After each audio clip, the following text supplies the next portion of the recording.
hills and hairpin curves. Well, five-time world champion and Glen Helen track designer Roger DeCoster has taken that definition to heart. His course layout is certainly rough, has plenty of hills, and includes hairpin curves.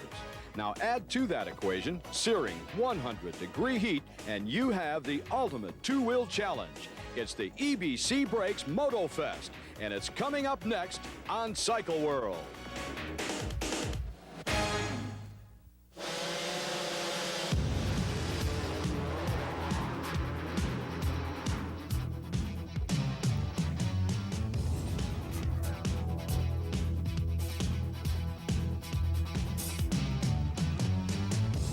Cycle World presents AMA Motocross.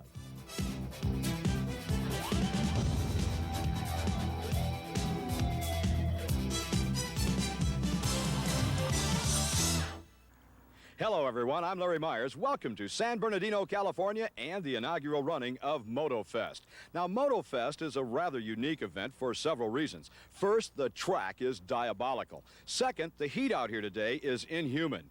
And third, this event is being held in the backyard of the Big Four Japanese motorcycle manufacturers. That puts a lot of pressure on the riders. They want to do well in front of those that, well, sign their checks. And finally, and perhaps most important, today's event is an experiment. For the first time in history, the AMA will hold a national championship motocross utilizing a supercross format. In Supercross, there are 2 heat races, 2 semis, and 1 last chance qualifier to establish a 20-rider field to race in 1 main event of 20-lap duration. Now, today we will deviate slightly from the Supercross format. We will establish a 40-rider field for 1 main event of 30 minutes and 2 laps. We will have 2 heats, but no semis, and 1 last chance qualifier to transfer riders to the main event. Now, for more on this experimental format, let's go to the pits where Prime Network motocross analyst Jim Holley is standing by with a most appropriate guest. Thank you very much, Larry. The man to the left of me needs no introduction. 5-time world motocross champion Roger DeCoster, and co-promoter of the MotoFest, and the man most responsible for the motocross supercross experiment. Roger, question's very simple. Why? Basically to keep things simple.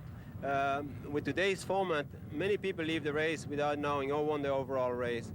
FIM even went to a 3-heat format, and there you need a pocket calculator to figure out who is the overall winner. And I don't think that's very good for the sport when people come and see an event and they don't know who the winner was at the end of the day. And often they think it's the wrong guy because they think it's the winner of the last race. And to avoid that and to have the program building to a culminating point, the exciting building from the beginning towards the end of the program, that's why we're doing it. What about all the traditionalists out there? Well, the traditionalists, they should know that when Motocross World Championship was started in 1957, it was a 1-heat format, and they did that for several years. It was an hour long. It was kind of the same format as they do in road racing today, and for several years, the kind of racing that Wayne Rainey, Eddie Lawson, Kenny Roberts is doing, there was no 2 heats. So the excuse about that you need a second chance and all that, that's mainly for the guys that they are unprepared. And there's another factor is that when you're winning as a top rider, you never like to have changes because you're always worried that you're not going to win anymore. If they change something, maybe it's going to be bad for you. But the best guys always come out on top. That's the word from 5-time world motocross champion Roger DeCoster. Let's hear what some of the riders had to say. They say that having the 1 moto format, the fans are going to know, they're going to know who's leading, how the points works and stuff like that. Well, I don't think that's, I think when the people go out to nationals, they're diehard fans. They're not going to get any new people that go to the Indy 500 and sit there and, set up in the stands and, have it nice and clean and expect that out of a motorcycle race for 1 moto. I don't think that's going to help the sport at all. And I think they should just stick with the 2 moto format. I think that the outdoor is more grueling. It's traditionally the 2 30-minute plus 2-lap motos, and normally the guy in the best physical condition walks away with the overall. And in a 1 moto format, it's going to be back to an important start and, penning it for just 1 moto. even if it's a 40-minute moto. Starts are going to mean a lot more than in a 2-moto format where you have more time to make your passes. AMA changed a lot of rules so far, you know, since when they first started, and, you know, everything could be worked on and everything could be fixed a little bit more, you know, fine-tuned. I don't know, I think they should probably do it just to see how it works out, you know, because I know a lot of spectators, I'll go to a race, even a lot of my friends I talk to, and they'll come back and they won't know who won because, you know, you had to add points here and there, you have to do this and that. And I think everybody will know for sure who won. But for the rider standpoint, I'm not sure. We'll see after Glen Helen. After several hours of roundtable discussion, the issue was settled the roundtable way. 2 knights went at it. The promoters and those for the 1-moto format hired the knight in green, while the riders and the rest opposed hired the knight in red. And what will the format of AMA National Championship Motocross be? Let's watch the outcome of this battle and find out. Let me give you a hint. It's going to be a swift blow to the midsection. There it is. It's going to be a 1-moto format from here on out. We'll be back to see how it works with the EBC Brakes MotoFest right after this. Stay with us. Cycle World is being brought to you by Honda, the 250 Supercross champion for the 6th year in a row. Honda, come ride with us.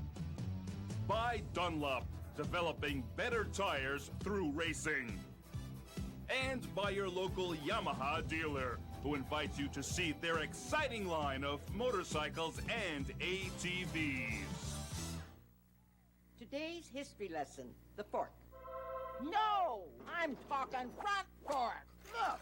Since day one, it's done 2 jobs, steering and suspension. You ever tried holding down 2 jobs? Now, cut to the new Yamaha GTS 1008, the Sultan of swing arms.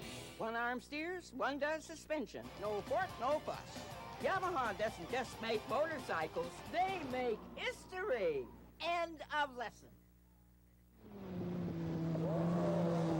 Hi, I'm Freddie Spencer. My job is going fast on the racetrack, but if the fastest I ever went was 65 on the interstate, I'd still be a member of the AMA. They're the ones who are out there protecting our right to ride from politicians and bureaucrats who love to tell us what to do.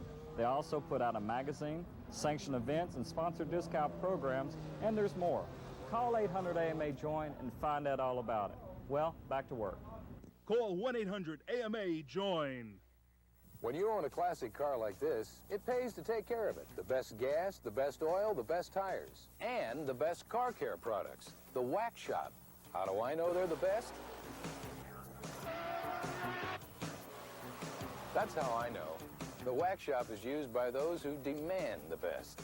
The Wax Shop. The pros use them because they're easy and they work.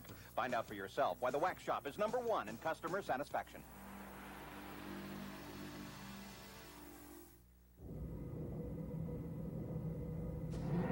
Why would anyone want to modify the speed and performance of a perfectly adequate motorcycle, maximize power throughout its entire RPM range, and create a new definition of time as we know it? Why? Because you can.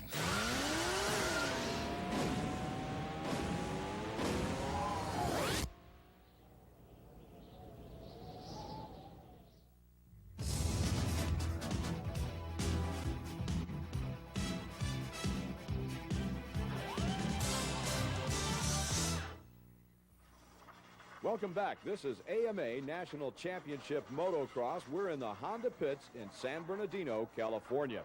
The Honda slogan, 1993, watch the Red Riders.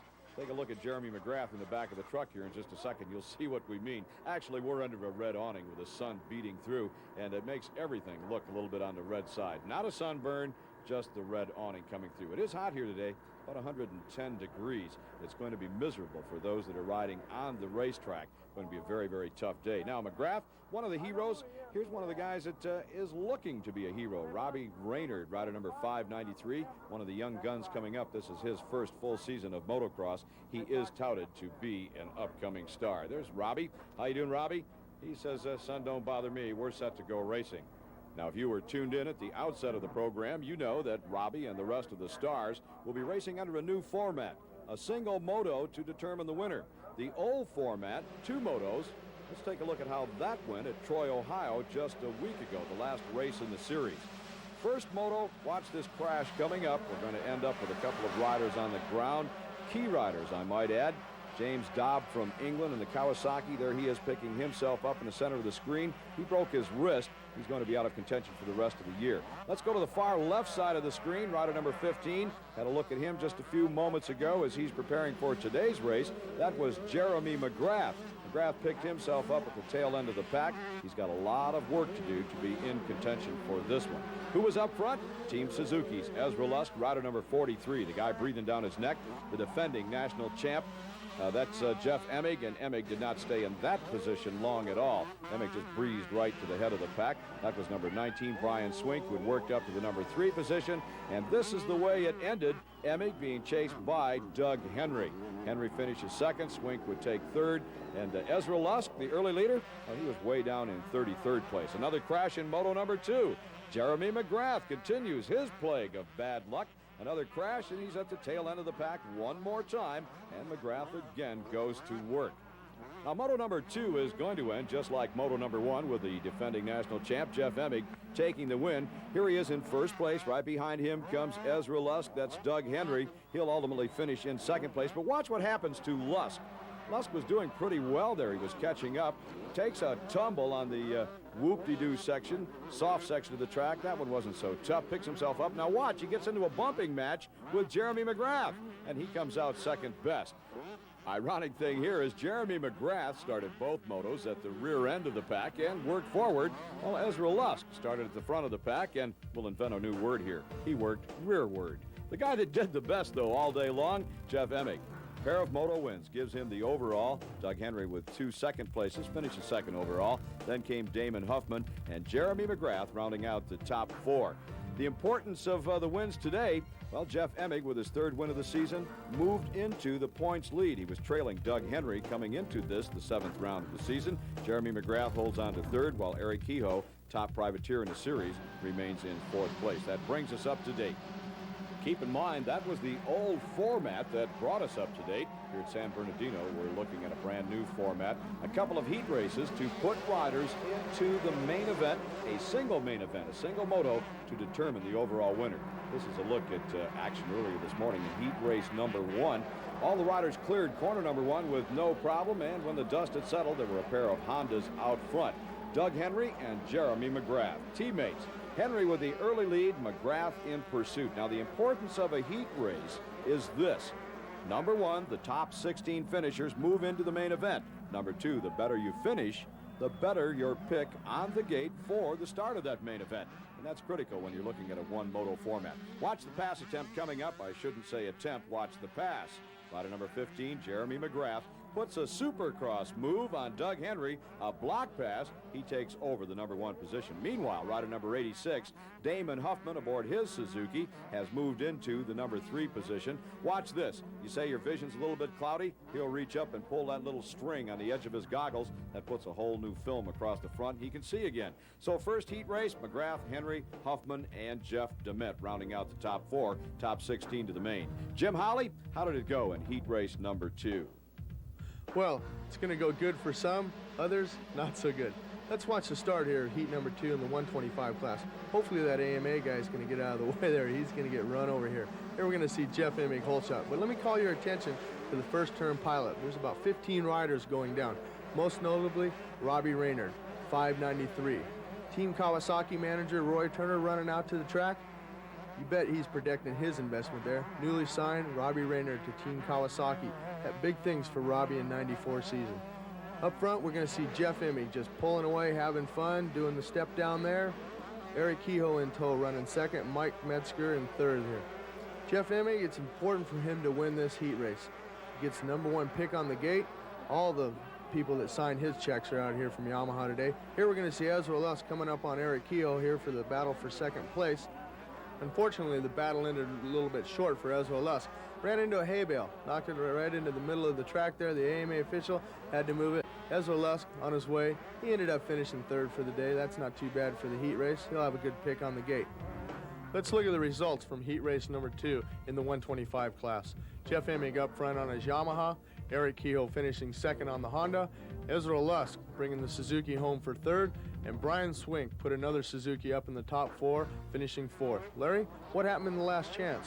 Well, we'll point out one more time that out of the 2 heat races, the top 16 riders made it into the main event. This is the final opportunity. Terry Parsons, rider number 777, led the field. The top 8 riders from the last chance will go on into the main. Here the top 4 was Parsons, it was Todd DeHoop, Brian Roth, Scott Sheik. So that gives us a full field of 40 riders that will compete now in a single moto, a single race to determine the overall winner here today.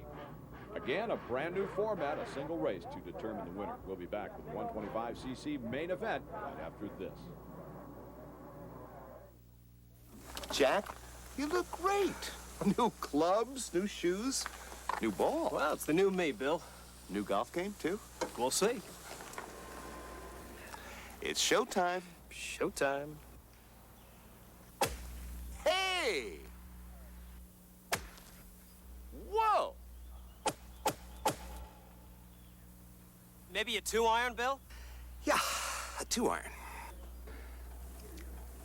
I just don't get it. Well, it's showtime, Bill.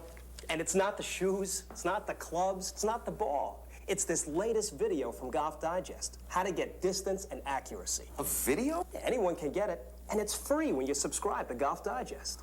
Huh. Outdrive your partner with this half-hour instructional video, free with a 1-year subscription to Golf Digest, just $19.77.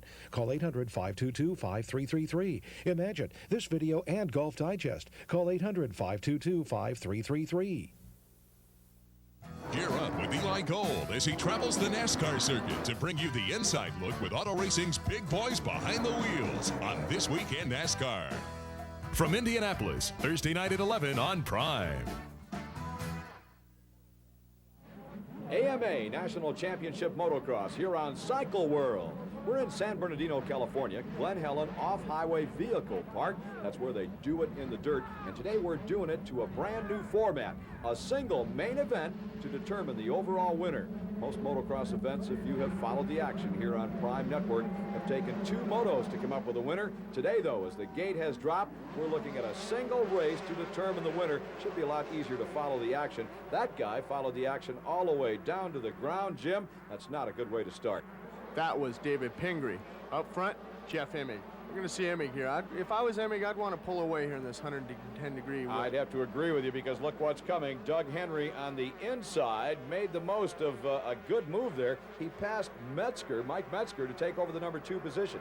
Now, these 2 riders have chased each other throughout the series. They've chased each other in individual races. They have chased each other in overall standings and certainly in the championship point standings. They're running 1 and 2 in that order. Emig is on top and Doug Henry is in second, and this series is winding down. This is race number 8 of the 12-race series. I think they're going to take it to the wire. Excellent track out here. Roger DeCoster has carved this thing out of the side of a mountain, and he's just done a heck of a job, Jim. Well, he's combined a little bit of the outdoor tracks with a little bit of the Supercross. You're going to notice a lot of whoop-de-doos in here, and there's a lot of doubles and a lot of long tabletops. So it is a really physically demanding track, and along with the 110-degree weather, the smog, it's going to be a big factor today. Indeed, it will be a factor. That 110 degrees leaves a lot to be desired if you're a rider. Well, it's hard to breathe in 110-degree weather, and also with the smog and everything. And like you said, this is a new format. One moto, they're not holding they're just running a hard pace here. They're not holding anything back. There's no second moto here today. It's a winner take all. All the money, all the points, and all the glory. Let's take a look at the point standings in the 125cc National Championship race coming into this event. Emig has won 3 times, has 280 points. Only 3 points back is Doug Henry. Now, Henry has a single win, but he has been the more consistent of the 2 riders. I'd have to think, Jim, that the points chase will go down to these 2. Well, I have to agree with you. It is going to go down between Emig and Henry. But today, the most important thing that you forgot, it's double points. Normally, they only get 25 points for a single moto. Today, it's a big 50 points, and that presents a big factor. If one of these guys DNF that are leading this race here, like Emig, if he drops it, we're talking 50 points he's losing. You can bet the mechanics are worried that those bikes are going to finish. Well, we've discussed the points. We've discussed the format. Let's get back to some race action. Doug Henry, rider number 16, is in second place in the championship series. Series. He's in second place in the race, chasing Jeff Emig, the defending national champ. Right behind Henry is Michael Craig. He's a Team Kawasaki rider. And here's the battle for the number 4 position. Metzger running in fourth. Here comes Ezra Lusk, Team Suzuki. And Lusk rails around the outside. Lusk will take over the number 4 position. He does it with ease, almost like Metzger says, what am I doing up here? Here comes a star. I'm going to get out of the way. I don't know if he wanted to get out of the guy's way necessarily. I've been in both positions here as a factory rider and as a privateer. Sometimes as a privateer, you know a factory guy's behind you. It's a little bit too much pressure, so you just want to back off. On the other hand, Ezra Lusk, the door was open. He's going to take advantage of it because if he wants a chance to catch the leaders, he's going to have to get going. That's a good point. He had to make his move and make it quickly. Meanwhile, the spectators are enjoying themselves. We hope you are too. Emig, Henry, Craig, and Lusk are the leaders. We'll be back with more action. Cycle World, the world's largest motorcycle magazine, is proud to bring you world-class racing on Prime Network. Pick up a copy of Cycle World at your favorite newsstand.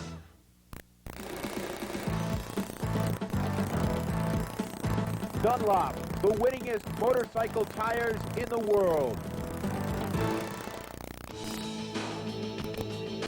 These champions rely on EBC brakes, the largest motorcycle brake manufacturer in the world. Warning, high voltage. Turn on the electricity from coast to coast.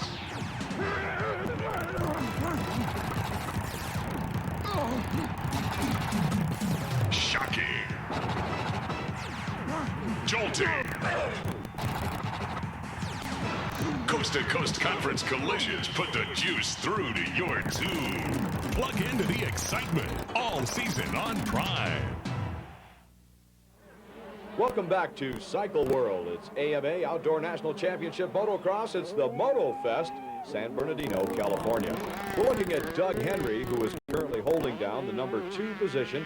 Oh, and a crash. That's Jeremy McGrath. McGrath was running back at about mid-pack in the early going, had worked all the way up to 10th, Jim, and the soft sand got him.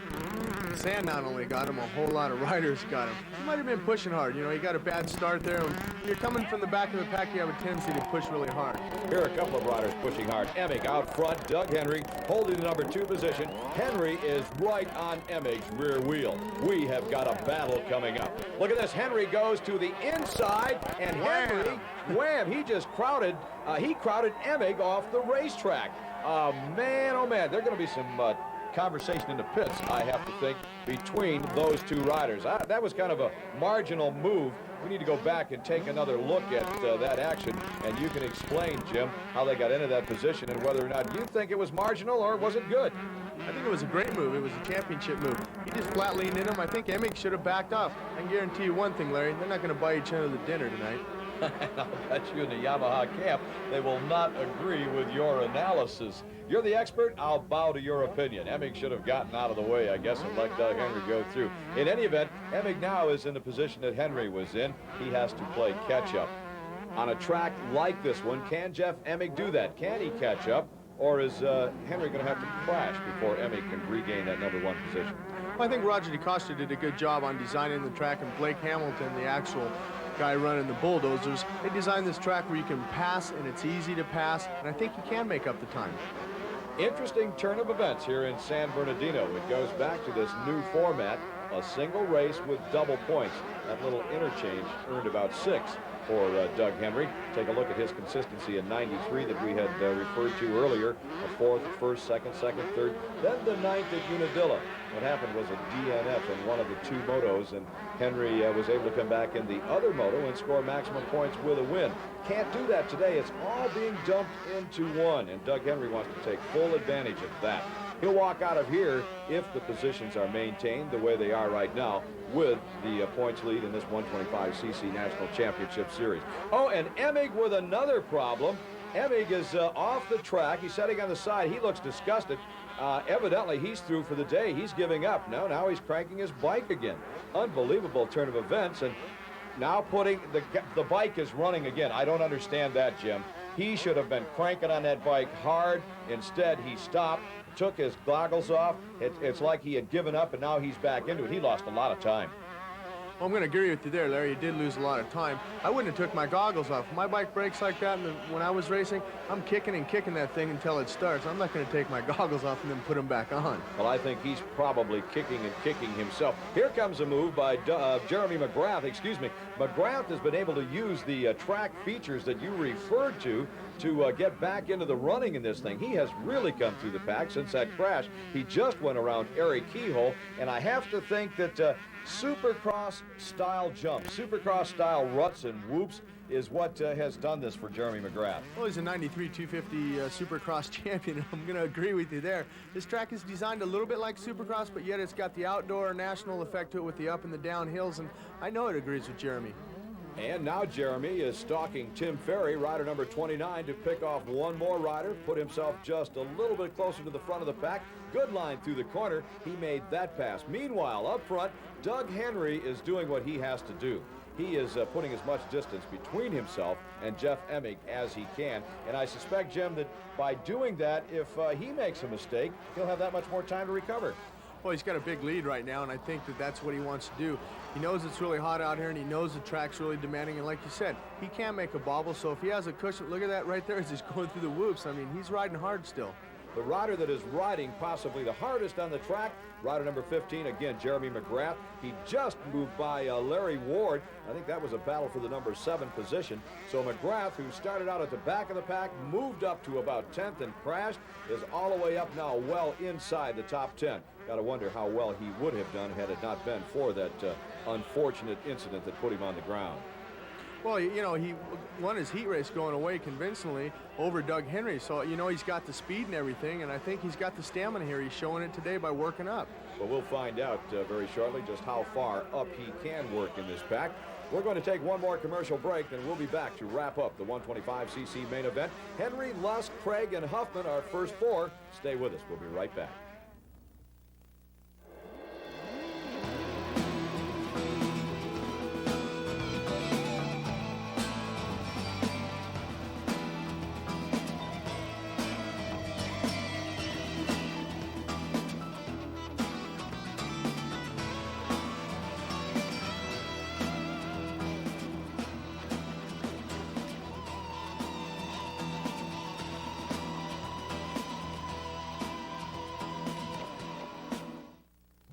Cycle World, the world's largest motorcycle magazine, is proud to bring you world-class racing on Prime Network. Pick up a copy of Cycle World at your favorite newsstand. NGK spark plugs tuned up my brother's car so well, now he uses them on just about everything.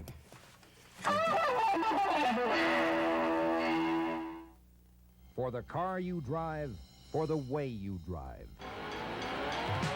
Slick 50 high performance engine formula. Hear that? That was wind. That was wind out of a Chevy. It's the comic genius of Jonathan Winters. Causing a scene. Leave me now.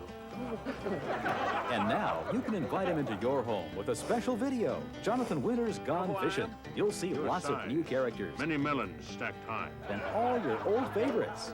You follow me so far? I'll watch that time and time again and laugh. Split a guy every time I see it. Before I kill a person, you know what I always do is play a little tune. If you love laughing, buy the video. And then, boom, he'll kill you. It's the funniest video you'll ever see, and you won't find it in stores. It's such a good video. And it's time for a bust here. Jonathan Winters Gone Fishing. Order yours now. To order, call 1-800-352-2121 or send your check or money order in the amount of $19.95 plus $4.50 shipping and handling to Jonathan Winters Gone Fishing, P.O. Box 4943, Department P, Omaha, Nebraska.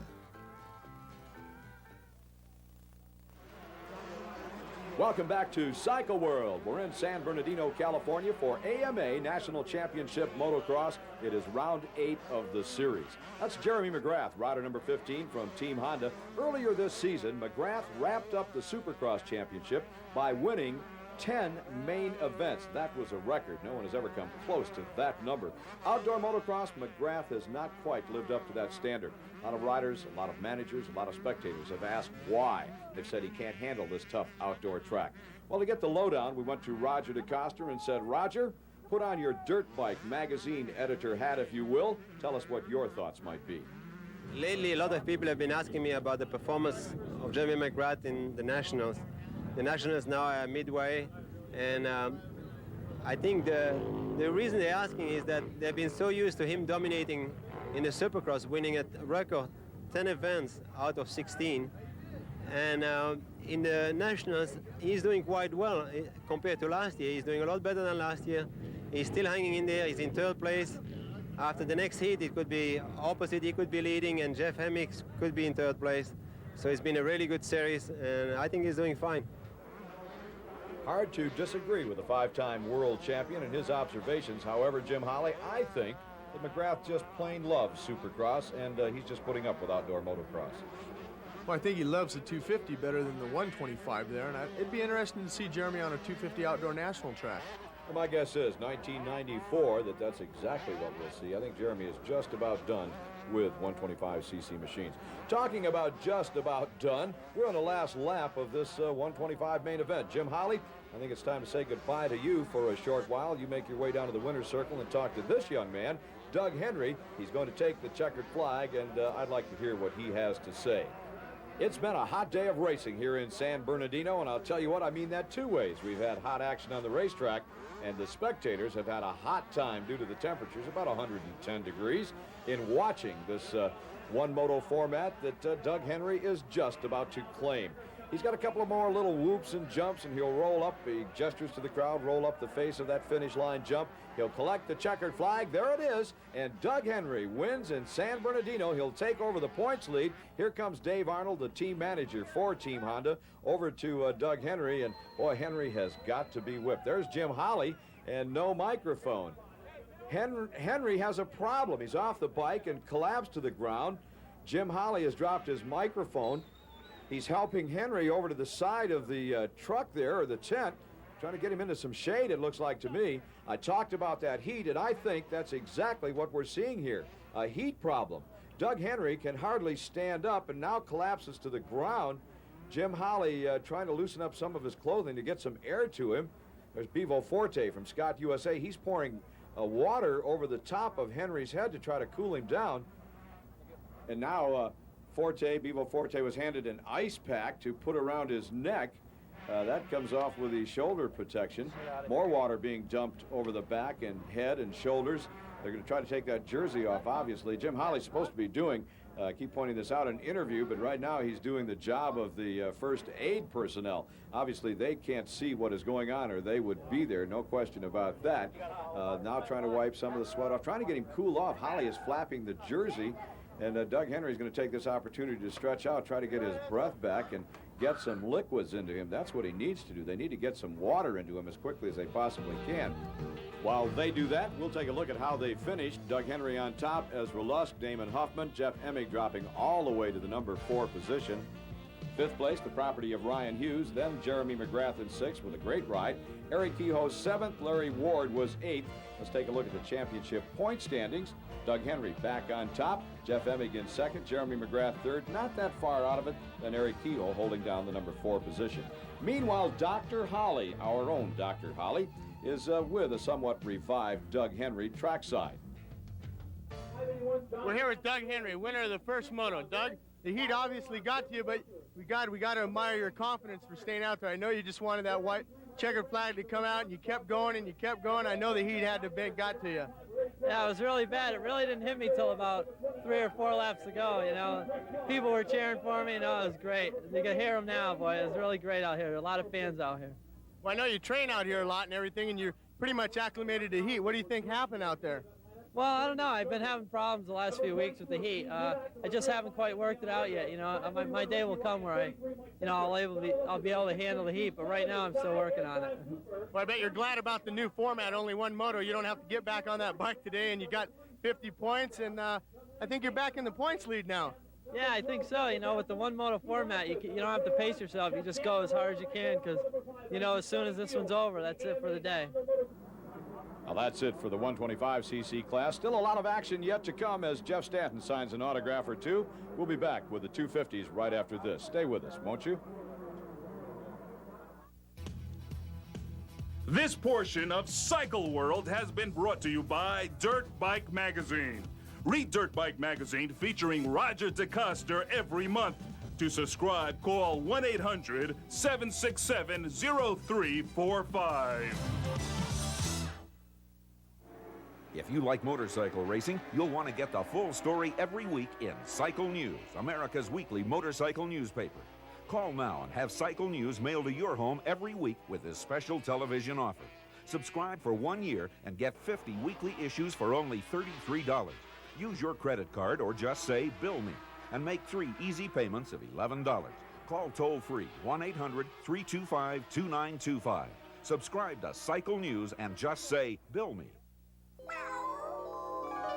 Janine woke up in a cold sweat. She remembered that she'd gone to a party the night before and gotten smashed out of her mind. The question is, who was this guy in her bathroom? What did he look like? What had they done? How had she gotten herself into this mess? What about AIDS? Then, much to her relief, Janine realized that unlike the rest of us, she was just a cartoon. Get high, get stupid, get AIDS.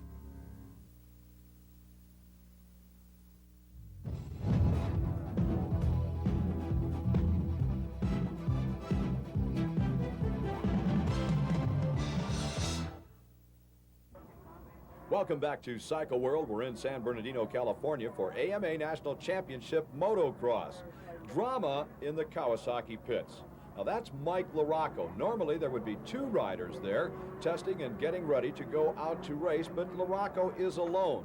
Mike Kiedrowski, his teammate, who I might add has already wrapped up the national championship in this 250 class, earlier this morning in practice crashed and crashed hard.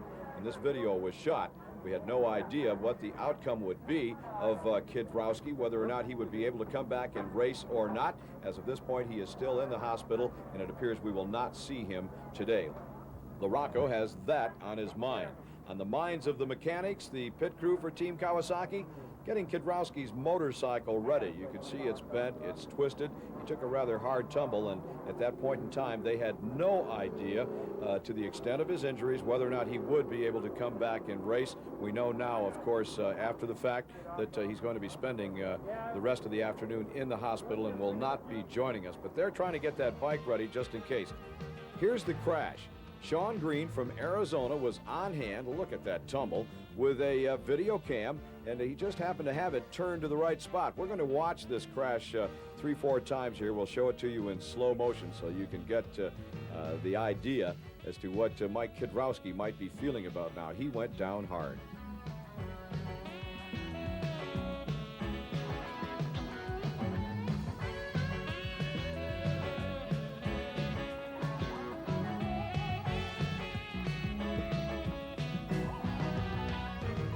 Jim, that is about as nasty of a crash that I've ever seen. It was a horrible crash, Larry. I've been and I've seen a lot of crashes like that. That's a real fast section, 3rd gear, about 50 miles an hour. To have a bike come landing on you like that. Here we can see Mike, he's already lost it. The body weight is way over the front of the bike. The bike's just gonna land and drill him into the ground. Again, you're watching home video taken earlier today in practice by Sean Green from Arizona. Mike Kiedrowski hitting the ground and hitting the ground hard will not be riding in the main event. Now, we will report to you that Mike Kiedrowski is okay. That is in terms of life-threatening injuries. There are none. He does have a severe concussion, a wrenched back, and a severely lacerated tongue. So he'll not be able to ride out here today. He has clinched the championship. That probably is not going to make him feel a lot better. Let's go back in time to the last race in the series. We'll show you how Kiedrowski wrapped up the championship. This is the first moto in Troy, Ohio. It was hot there that day, too. In fact, these riders in the first corner decided to stop and take a little dirt nap to get out of the heat. They rested. Meanwhile, up front, Mike Kiedrowski was running away with things. He got the whole shot, said goodbye to Mike LaRocco, his Kawasaki teammate, who was chasing him to no avail, while Jeff Matasevich running into number 3 position, then Steve Lamson. Checkered flag time. Here it is. He's waving. He's pumping the fist up and down. Why is he doing that? Because, folks, he is number 1 in the 250cc National Championship Series. Second moto, carbon copy of moto number 1. Kiedrowski goes to the front. Carbon copy, where's the crash, you say? There it is. In fact, it looks like the same 3 or 4 riders taking another one of those dirt naps in corner number 1. Meanwhile, at the head of the pack, Mike Kiedrowski, rider number 3, Team Kawasaki, shows the rest of the field why he is the 1993 250 champ. Mike LaRocco, his Kawasaki teammate, running in the number 2 position. And where is number 3? There he is. Steve Lamson would take home that honor in Moto number 2. Victory ceremony. Mike Kiedrowski in the heat of the battle. I'll tell you what, it was about as hot there as it is in San Bernardino today. Keeled over right after he shook that champagne. Had to be treated by the medics, and they carried Mike off. But watch this. In the spirit of wrestling, is he down, folks? Is he out? No, the arm comes up. Kiedrowski with one wave to the crowd and a little smile as they load him into the ambulance. Here are the official results from Troy, Ohio. Mike Kiedrowski, with a pair of Moto wins, took the overall victory. Mike LaRocco finished second, Steve Lamson third, Suzuki's Guy Cooper in fourth. After 7 of 8 events, Mike Kiedrowski with the championship locked up. He'll not be racing here in San Bernardino. Battle for second, though, very much alive. LaRocco and Lamson will go at it. We're going to lay just a little bit of water down on the racetrack, and while we're at it, we'll lay a little bit of water down in the fans. We'll be right back with the 250 action. Stay with us. The legendary Ginsu knife, the sharpest offer on television. But now there's Ginsu World Class, the finest knife in the world. Finer than our German knives? Yes, even finer than our own classic Ginsu. The high-carbon stainless steel blade has incredible strength. Even with abuse like this, it still never needs sharpening. Nothing cuts it like the Ginsu World Class. It's as simple as that. Even with its unique triple ground curved blade, it's yours for only $29.95. Complete with its double guarantee, plus these steak knives and accessory knives free. Order yours now. For rush delivery, have your credit card ready and call 1-800-522-5333 or send $29.95 plus $5.95 shipping to Ginsu World Class, P.O. Box 4943, Department P, Omaha, Nebraska. Baja, German touring cars, USAC, IMSA, SCCA, drag racing, and more on the Chevrolet Motorsports Hour. Fast track action continues with Chevy Motorsports Hour next.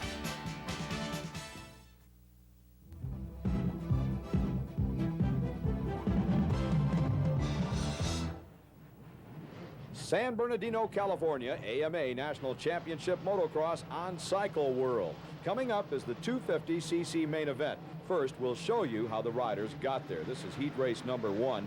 Top 16 riders go into the main. Mike LaRocco upholding the honors for Team Kawasaki in the absence of Mike Kiedrowski, who, as you have already seen, out of action due to that practice crash, took the hole shot. He was chased in the early going by Guy Cooper, rider number 7. This is Cooper's last national event of not only the season but of his career, and Cooper's going to go out in style. We'll show you some of that action in just a second here, but first let's check out the race action. It boiled down to a battle between LaRocco, who is currently out in front, and Team Honda's Steve Lamson, rider number 21. Now, Lamson, turning in one of the better rides that he has enjoyed this outdoor season, is going to get by LaRocco. Then the two of them are really going to mix it up. A tough racetrack, a lot of twisting turns, deep sand. It's hard to control a motorcycle under these conditions. The two of them battling side by side, though, apparently had no problems. A tight left-hand hairpin turn. Lamson, with the inside line, heads down the whoops in the number 1 position as he has made the pass. Is LaRocco through for the day? Nah, LaRocco is just getting warmed up. He's going to find a drive off the jumps. He says, "Goodbye, Mr. Lamson." Mr. Lamson says, I'm not through yet either, and he regains the number 1 spot. Interesting interchange of positions there, but LaRocco finally puts an end to it. He gets around the outside of Lamson, up over the top of a couple of monster jumps, down through the soft sand, and LaRocco will not be headed for the rest of heat race number 1. He'll take the win with the adrenaline flowing for Steve Lamson. He'll hang tight and finish second. Meanwhile, back in the number 3 position, we just caught a glimpse of him, is Damon Bradshaw. Bradshaw, rider number 8 for Team Yamaha, has had kind of an off and on season, and for the most part it's been off. An injured wrist has plagued him throughout the Outdoor National Championships. He was not present at Troy, Ohio 1 week ago. He's coming back now and riding hurt. Now, here's a guy riding his last ever national championship event, or so he claims. Watch this. This is Guy Cooper's style, and he says goodbye to the crowd in one of the most fantastic cross-ups you're ever going to see. Watch, look at this. He's parallel to the ground. He pancakes it all the way down that jump, and I wish I could have seen how he landed, because it looked to me like he was going to shoot right off the side of the racetrack. Jim Holly gestures V for victory as Mike LaRocco took the checkered flag. He was followed across the line by Steve Lamson of Team Honda. Then came Damon Bradshaw. Good strong ride with the injured wrist. Brian Manley rounding out the top 4. The top 16, though, go into the main event. Let's go to heat race number 2. Jim Holly? I wish I had Guy Cooper in my heat race, Larry. Those were some great cross-ups. I know the fans up on the hill, they wish he was in this one, too. He was doing that every lap of the heat race. Up front, Jeff Matasevich had the early lead, but Jeff Stanton here working on John Dowd for second place is gonna make the pass on him right there. Just kind of shuts the door a little bit, and he's on his way. It's good to see Jeff Stanton back. He hasn't been riding in a while. He's had a nagging back injury. Here we're gonna see him working on the leader, Jeff Matasevich. And I might want to add a little note here. Both these riders' contracts are up, and it's gonna be a good win for them if they can win this race. So that's gotta be a plus on winning a heat race for these two guys. Jeff Stanton, on the other hand, just coming back from a back injury. This track's got to take a toll on a back. It's supercross, outdoor, up, down. You're always constantly working with the bike. You're changing your body positioning here. Here we're going to see the pass coming up. Jeff Stanton just kind of dives to the inside, and I think Jeff Matasevich is going to be happy with second spot here. Jeff Stanton's going to go on for the win. Jeff Matasevich on a Suzuki in second. John Dowd on a Kawasaki in third. Lance Smell rounding out the top 4 on a Honda. Good ride for the privateer from Washington. Last chance qualifier, top 8 finishers will move into the main event. Check out the body work on rider number 111's motorcycle, Mike Healy. It's called a rhino skin. You see that there's a lot of extra plastic draped over the engine, the sides of the engine, almost down to the foot pegs, in fact. It's a wide, expansive area to put on sponsor stickers. He takes the checkered flag, Mike Healy does, along with that rhino skin. Damon Kemp in the number 2 position, and Pat Gom and Josh Boykin rounding out the top 4. But again, the top 8 will go into the main. And that's the way they qualified for the upcoming main event. Here is the race analysis. In 1992, the winner was Jean-Michel Bayle. It was a 500cc Grand Prix, a World Championship event. Format today, double points. It's only one race, don't forget, not 2 motos. Weather condition, 110 degrees. I want to tell you, it's hot out here, and it's not going to rain. And I would have to think that the riders on the line would welcome a brief shower at this point in time. They're not going to get it. The gate is down. The start is underway. It's Damon Bradshaw on the inside. He takes the whole shot, and a couple of riders, let's make it about 6, are taking a dirt bath in the back part of the racetrack. Only 2 of them hit the ground. Dag Boyson was one of them. They're up and running. Meanwhile, at the other end, here's Damon Bradshaw diving. And Bradshaw, oh, wow. Bradshaw come off the top of that jump.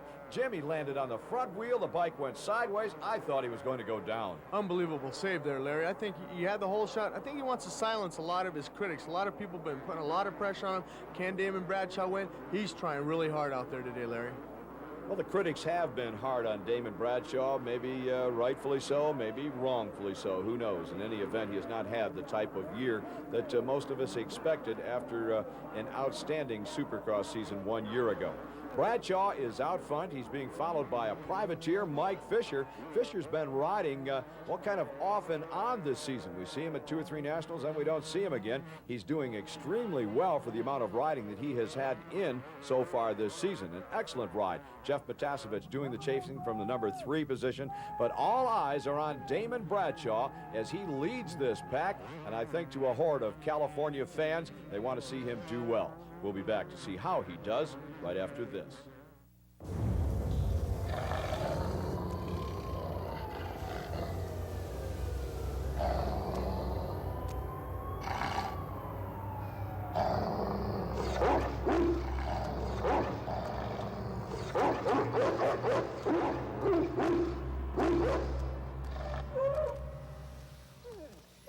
The new Honda V4 Magna. Nothing's meaner.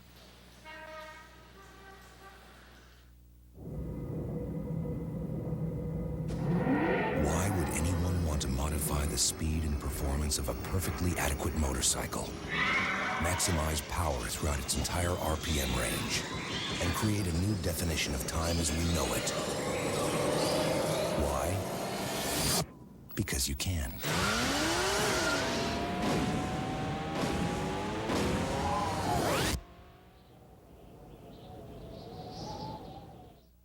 Do you toss and turn all night long? Do you wake up with neck and shoulder pain? Try the Contour Pillow, anatomically designed for the natural contour of your head and neck to support and align your spine for a great night's sleep. Look, ordinary pillows lose shape and sag, causing neck tension and back pain. But the Contour Pillow provides gentle orthopedic support. Tense muscles relax. You awake refreshed. The difference I feel in my neck and my back is really amazing. Best of all, my husband doesn't snore anymore.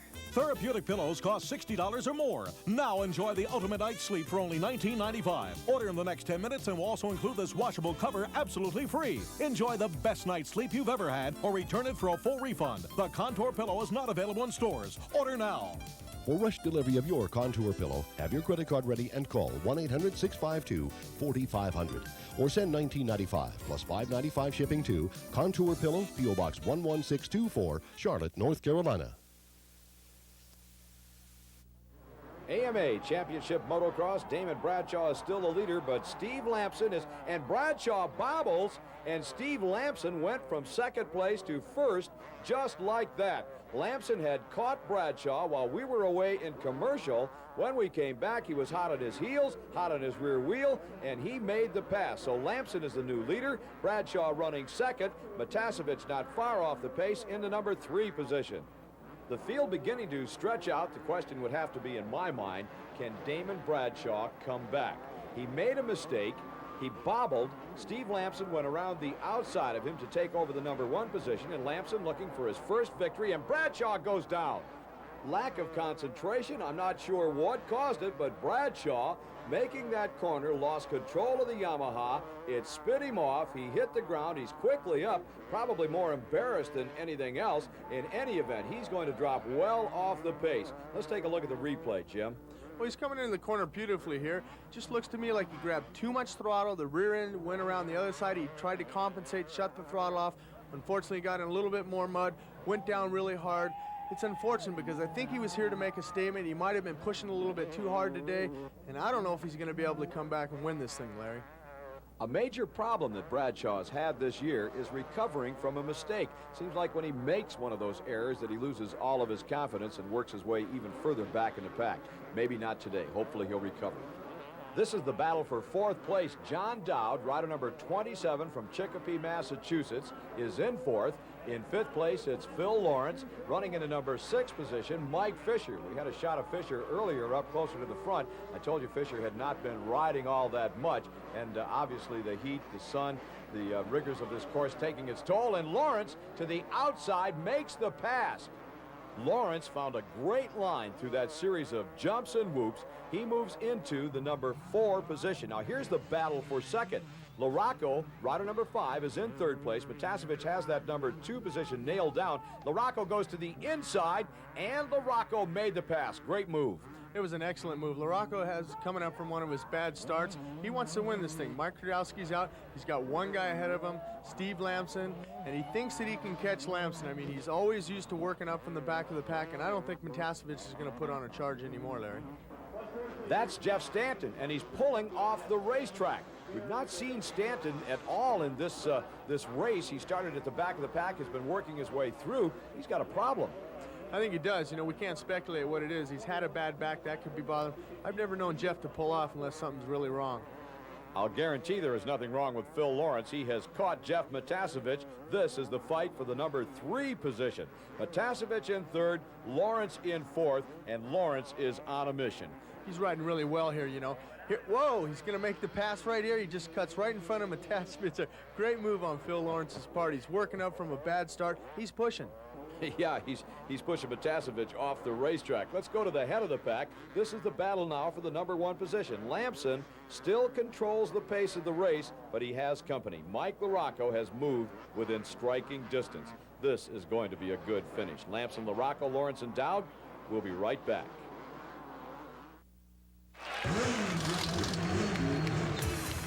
Sometimes in life, you have to seize the moment. That's what Racer Magazine does for you. Here's the auto racing monthly you've been waiting for.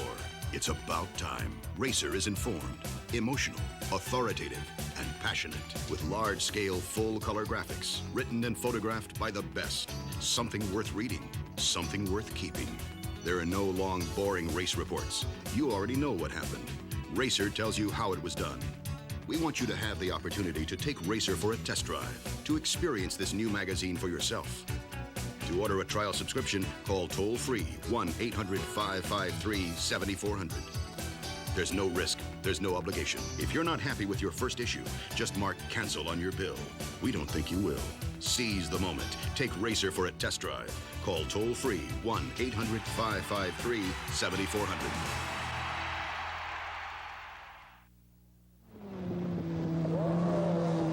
Hi, I'm Freddie Spencer. My job is going fast on the racetrack, but if the fastest I ever went was 65 on the interstate, I'd still be a member of the AMA. They're the ones who are out there protecting our right to ride from politicians and bureaucrats who love to tell us what to do. They also put out a magazine, sanction events, and sponsor discount programs, and there's more. Call 800-AMA-JOIN and find out all about it. Well, back to work. Call 1-800-AMA-JOIN. No matter how hard I tried, I couldn't get her last words out of my head. As I came over the ridge, I kicked it in fifth. And suddenly, I couldn't hear a word she said.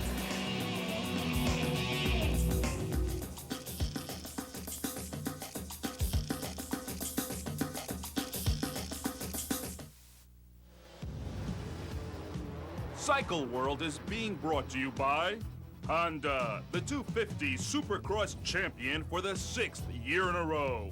Honda, come ride with us. By Dunlop, developing better tires through racing.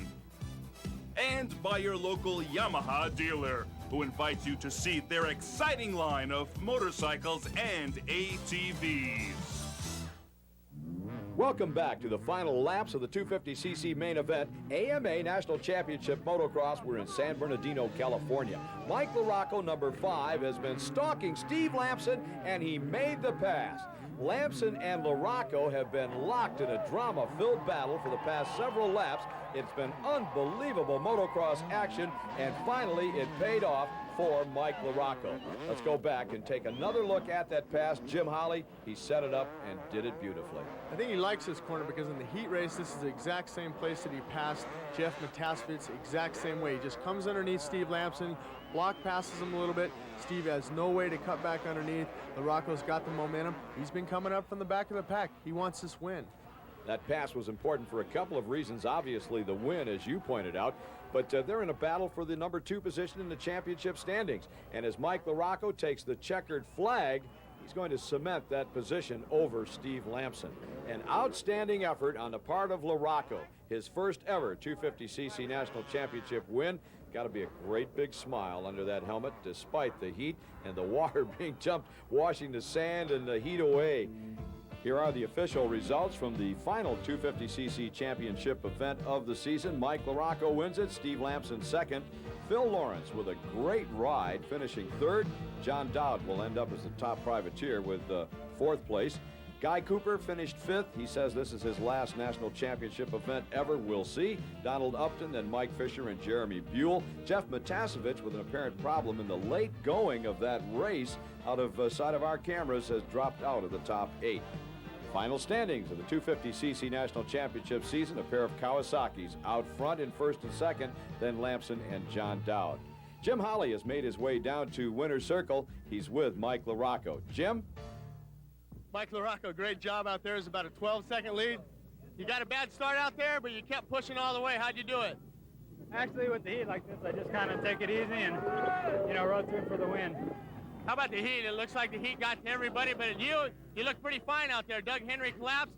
You look like you can go another moto. Yeah, maybe a little bit after I replaced the fluids. Great job, Mike. Thanks. An outstanding effort on the part of Mike LaRocco. While on location in San Bernardino, cast and crew stay at La Quinta Inn. 1-800-531-5900. For Jim Holly, I'm Larry Myers. Hope you've enjoyed this edition of Cycle World. The next time we see you will be in Millville, Minnesota for 500cc motocross.